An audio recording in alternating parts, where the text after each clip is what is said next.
Assalamualaikum warahmatullahi wabarakatuh. Bagaimana kabarnya anak-anak?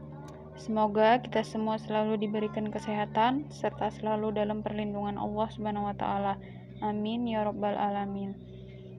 Sebelum memulai pembelajaran, marilah kita membaca doa bersama-sama dengan mengucapkan basmalah. Bismillahirrahmanirrahim. Amati gambar berikut ini. Dari ketiga gambar tersebut, kita masih membahas tentang zikir dan doa. Pembelajaran hari ini kita akan membahas tentang tata cara berzikir dan berdoa.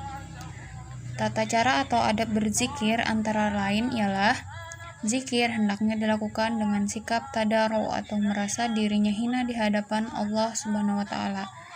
Dengan demikian, orang yang berzikir harus memperlihatkan sikap tawadu atau rendah diri kepada Allah Subhanahu wa taala. Selanjutnya, zikir dilakukan dengan rasa takut kepada Allah Subhanahu wa taala. Rasa takut kepada keagungan dan kemuliaan Allah Subhanahu wa taala. Dan yang terakhir, zikir dilakukan dengan suara yang lembut, pelan, dan khusyuk. Cara berzikir ada 3 macam, yaitu yang pertama, zikir dengan hati. Zikir dengan hati ialah dengan cara bertafakur memikirkan ciptaan Allah Subhanahu wa taala sehingga timbul dalam pikiran, diri dan jiwa kita bahwa Allah Subhanahu wa taala adalah zat yang maha kuasa. Yang kedua, zikir dengan perbuatan. Zikir dengan perbuatan yaitu dengan melakukan perintah Allah dan menjauhi segala larangannya. Yang ketiga, zikir dengan ucapan. Zikir dengan ucapan yaitu dengan cara menyebut asma Allah atau dengan mengucapkan kalimat-kalimat thayyibah.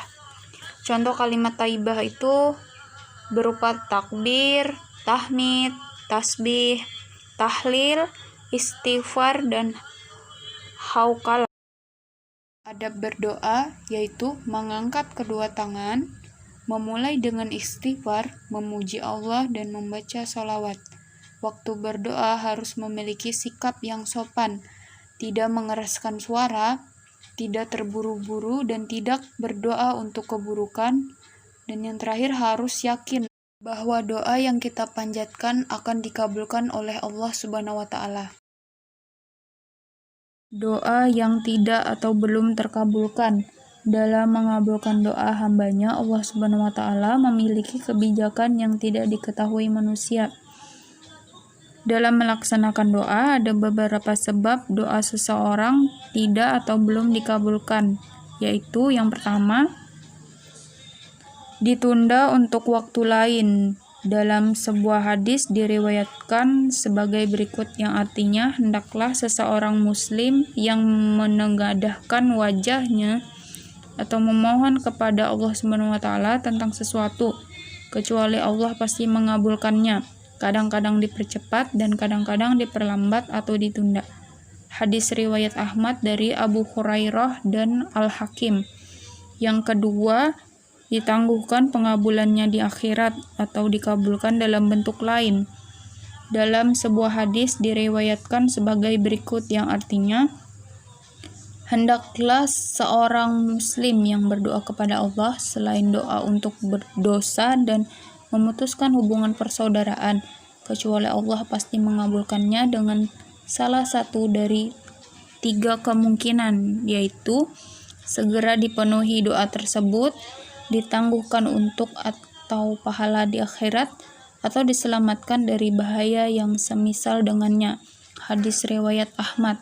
Yang ketiga, jika dikabulkan akan berakibat tidak baik bagi pemohonnya. Sesuai dengan firman Allah Subhanahu wa taala yang artinya, tetapi boleh jadi kamu tidak menyenangi sesuatu padahal itu baik bagimu, dan boleh jadi kamu menyukai sesuatu padahal itu tidak baik bagimu. Allah mengetahui sedangkan kamu tidak mengetahui. Quran Surah Al-Baqarah ayat 216. Jadi kita sebagai makhluk Allah harus yakin bahwa segala sesuatu yang diperintahkan atau dilarang oleh Allah pasti untuk kebaikan diri kita. Kita harus menaati perintah yang akan membawa manfaat dari perkara yang tidak baik bagi diri kita. Waktu yang lebih utama untuk berdoa. pada bulan Ramadan, terutama pada malam Lailatul Qadar, malam 1000 bulan yang penuh kemuliaan dan paling mustajab. Selanjutnya, pada waktu wukuf di Arafah ketika menunaikan haji.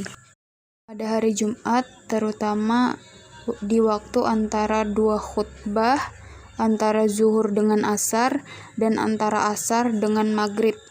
Selanjutnya, pada waktu berbuka puasa ketika turun hujan, karena merupakan rahmat dari Allah Subhanahu wa Ta'ala untuk umatnya.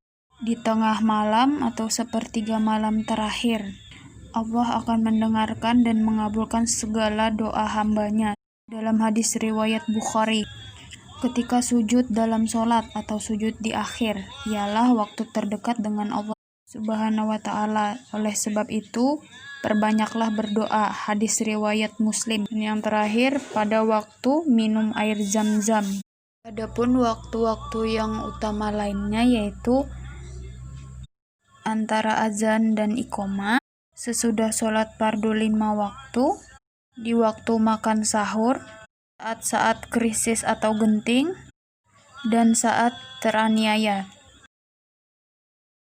Tempat yang baik untuk berdoa yaitu ketika melihat Ka'bah, ketika melihat Masjid Rasulullah atau Masjid Nabawi, di tempat dan dikala melakukan tawaf di sisi multajam di dalam Ka'bah atau dinding antara Hajar Aswad dan pintu Ka'bah, di sisi sumur Zam-Zam, di belakang makam Nabi Ibrahim, di atas bukit Safa dan Marwah, di Arafah, di Muzdalifah, di Mina, dan di sisi Jamarat yang ketiga, dan di tempat-tempat lain yang suci dan bersih.